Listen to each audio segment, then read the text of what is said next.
사랑하는 여러분, 오늘도 하나님의 은혜와 평강이 여러분의 삶을 통해 흘러 넘치게 되기를 바랍니다. 저와 여러분은 누굽니까? 살리는 자입니다. 살리는 자. 참 이러한 또 시기에 또 여러 가지 힘들어하고 어려운 사람들에게 소망을 가져다주고, 그리고 정말 위로와 또 평안을 가져다주는 그러한 복된 삶을 우리 모두가 살아갈 수 있게 되기를 바랍니다.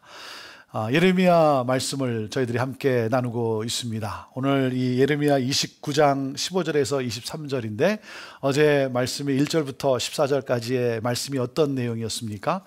하나님께서 예레미야를 통해서 바벨론 포로로 끌려간 사람들에게 주신 말씀이었어요.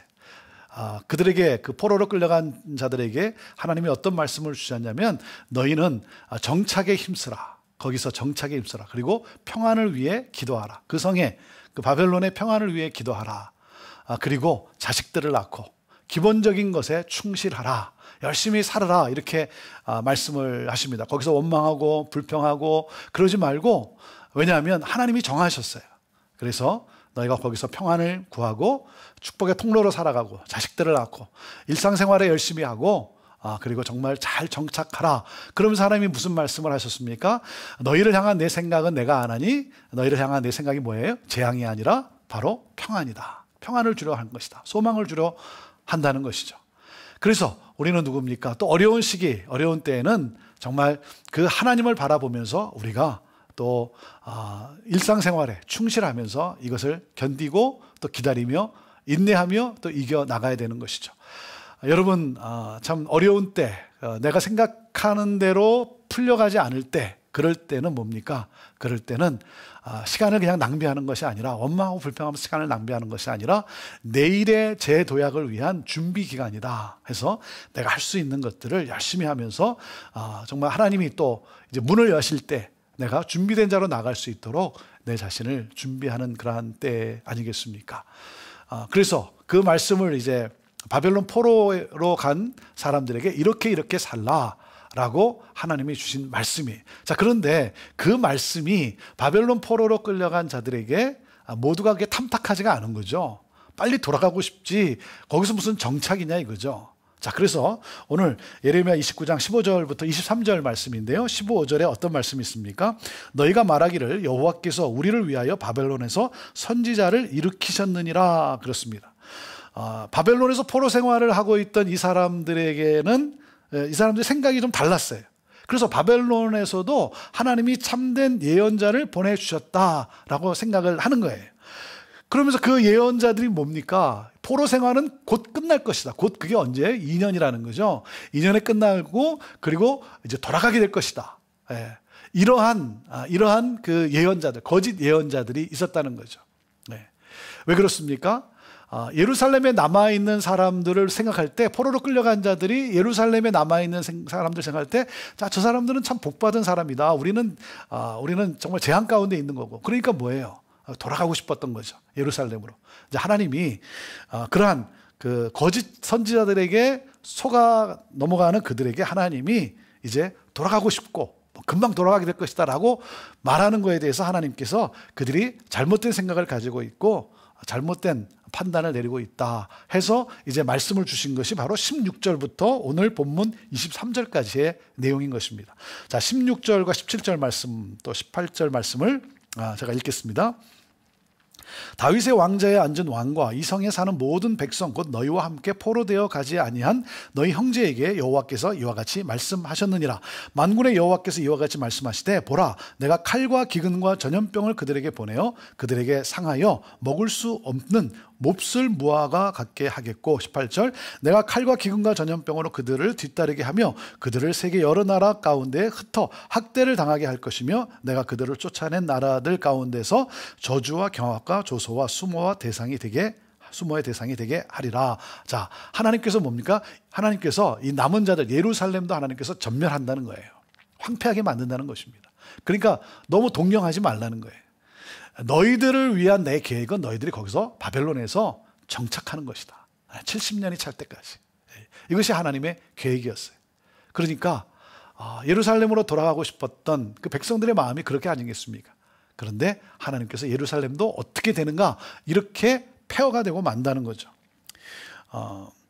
그들이 당하는 이 재난과 또 이 재앙, 이 불행은 뭡니까? 그들의 불순종 때문에 받게 되는 그런 형벌 아니겠습니까? 그래서 하나님이 이렇게 말씀을 하세요. 그들을 썩은 무화과 나무 같게 하겠다. 썩은 무화과, 아무런 먹을 수 없는 그런 열매죠. 그 다음에 또 어떻게 한다고요? 그 남은 자들 여러 나라로 하나님이 흩어버리시겠다. 그리고 세 번째, 쫓겨난 곳에서 확대를 당하고, 그리고 뭡니까? 저주와 경악과 조소와 수모의 대상이 되게 하겠다 했습니다. 그러므로 너희들 예루살렘으로 지금 막 돌아가려고 하는 그런 생각, 그런 판단 내려놓으라는 거죠. 거짓 선지자들, 거짓 예언자들의 말을 들으면 안 된다는 거예요. 네. 하나님은 바벨론 포로로 끌려간 사람들에게 그곳에서 정착하기를 하나님이 말씀을 하셨어요. 자, 하나님께서 예루살렘을 이렇게 정말 무화과 나무 같게, 썩은 무화과 나무 같게 하시고 흩어버리시겠다 한 이 심판은 왜 그렇습니까? 19절 말씀 봅니다. 여호와의 말씀이니라. 너희들이 내 말을 듣지 않았기 때문이니라. 내가 내 종 선지자들을 너희들에게 꾸준히 보냈으나 너희는 그들의 말을 듣지 않았느니라. 여호와의 말씀이니라. 꾸준히 하나님께서 계속 선지자를 보냈지만 어떻게 됐다고요? 백성들이 거짓 예언자들의 말을 들었다는 거예요.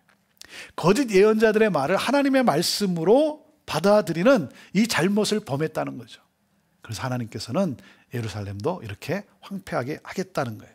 여러분, 거짓 선지자들의 말을 들었다는 건 뭡니까? 하나님을 결국 뭐예요? 무시했다는 거죠. 하나님을 무시했다는 거예요. 그런데 하나님을 참 생각하면 참 놀라워요. 하나님은 그 피조물인 인간에게서 이렇게 무시를 당하면서도, 그러면서도 참으시고 어떻게 해서든지 살리시기를 원하시는 그 하나님 아버지의 이 마음, 이 하나님의 은혜, 이 하나님의 인내가 아니라면 우리가 어떻게 살아남을 수 있겠습니까? 여러분, 우리는 하나님의 도우심으로, 하나님의 인내하심으로 우리가 살고 있는 것이지, 여러분, 내가 잘나서 사는 것이 아니라는 사실이죠. 자, 20절 말씀입니다. 그런즉 내가 예루살렘에서 바벨론으로 보낸 너희 모든 포로여 여호와의 말씀을 들을지니라. 그래서 하나님이 다시 말씀을 하는 거예요. 내 말을 좀 들어라. 그 말은 뭡니까? 거짓 예언자들의 말에 속지 마라. 그 말을 듣지 말라는 거죠. 21절부터 22절 말씀 봅니다. 만군의 여호와 이스라엘의 하나님께서 골라야의 아들 아합과 마아세야의 아들 시드기야에 대하여 이와 같이 말씀하시느니라. 그들은 내 이름으로 너희에게 거짓을 예언한 자라. 보라, 내가 그들을 바벨론의 왕 느부갓네살의 손에 넘기리니 그가 너의 눈앞에서 그들을 죽일 것이라. 바벨론에 있는 유다의 모든 포로가 그들을 저주거리로 삼아서 이르기를 여호와께서 너를 바벨론 왕이 불살라 죽인 시드기야와 아합 같게 하시기를 원하노라 하시니. 자, 하나님께서 또 특별히 두 이 거짓 예언자를 들어서 말씀을 하시죠. 누굽니까? 아합과 시드기야라는 거예요. 아합과 시드기야. 여러분, 왕 생각나지 않습니까? 아왕, 시드기야 왕. 다 누구예요?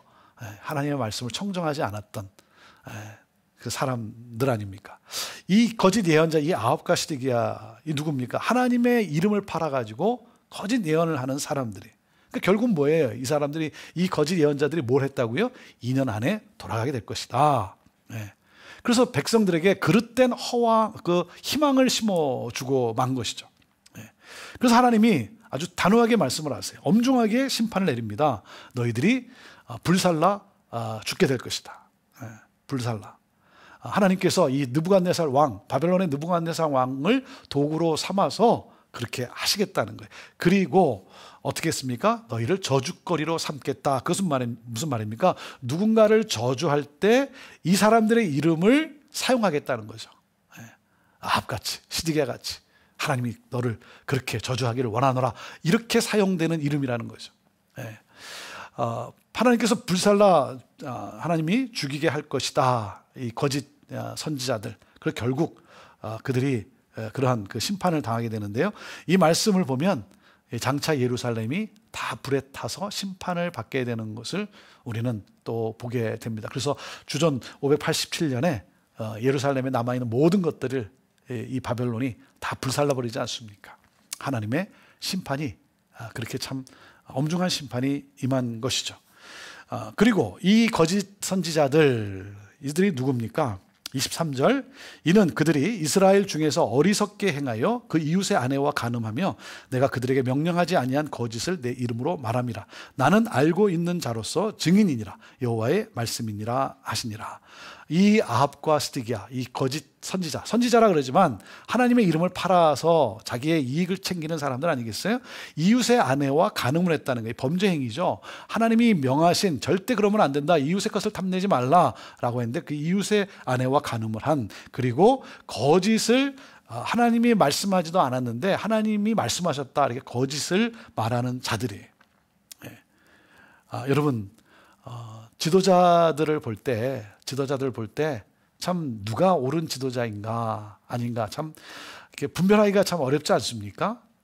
그러나 한 가지 분명한 사실은 이겁니다. 여러분, 그 입술의 열매와 그 삶의 열매를 통해서 우리가 참 지도자인가 거짓 지도자인가를 알 수가 있는 거예요. 저는 그렇습니다. 아무리 말을 잘한다고 해도, 아무리 사람들을 정말 달콤한 말로 한다 해도 그 사람의 행위와 그 사람의 입술의 그 열매, 그 사람의 삶의 그 열매, 그것이 온전하지 못하다면 어찌 여러분 지도자라고 할 수 있겠습니까? 무슨 말입니까? 진실성이 결여되어 있는 거죠. 결국 자기의 욕심을 채우기 위해서, 자기 배를 불리기 위해서 백성들을 현혹하는 것 아니겠습니까? 그래서 우리는 정말 그러한 모습들을 통해서 우리가 잘 분별해야 되는 것이죠. 그 말은 무슨 말입니까? 우리가 정말 하나님 앞에서 성결해야 한다는 것이죠. 하나님의 백성은, 특히 우리 그리스도인들이 이 세상에 빛을 발해야 되는 우리들이 뭡니까? 우리들의 입술에, 우리의 삶에 그 열매가 여러분 아름다운, 하나님이 기뻐하시는 열매가 되어야 되는 것이죠. 이들은 죄를 졌다는 거예요. 왜 죄를 집니까? 여러분, 왜 죄를 지죠? 하나님이 못 보신다, 이거 아닙니까?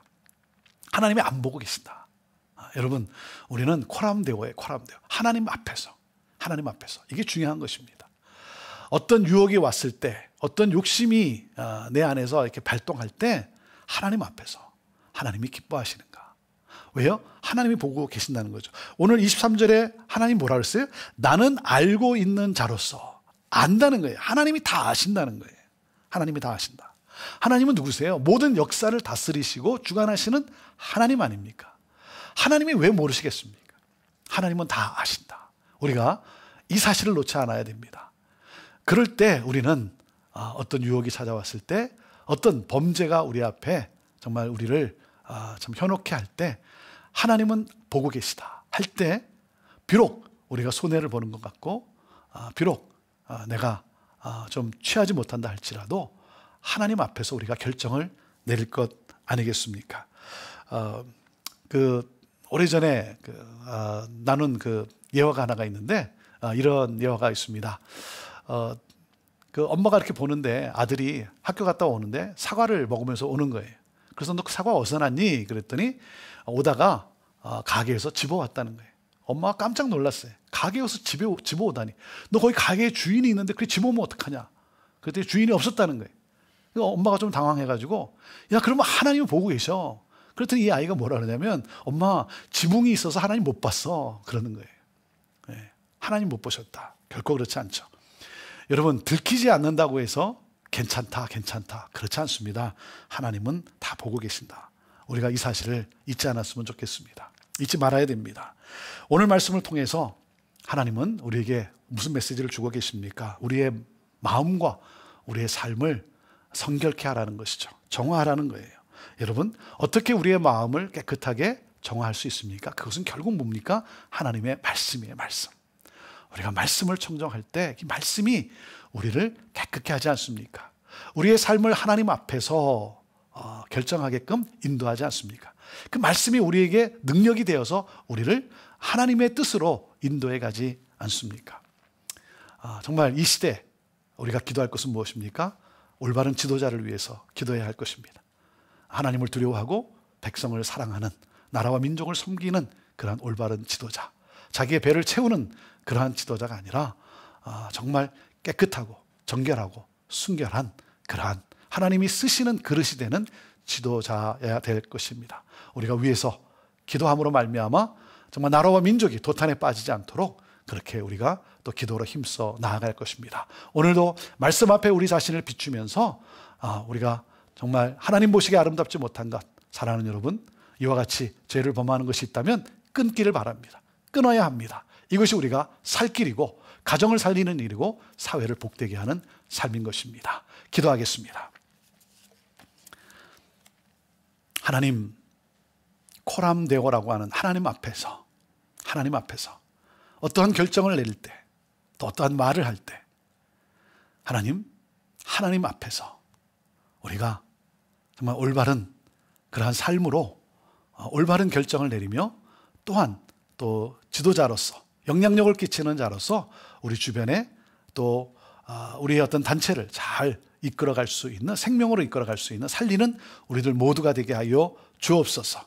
나라와 민족을 주의 손에 올려드립니다. 불쌍히 여겨주시고 하나님, 정말 나라와 민족이 또 거룩함과 성결함으로 회복될 수 있도록 하나님 은혜를 베풀어 주옵소서. 예수님의 이름으로 기도하옵나이다. 아멘.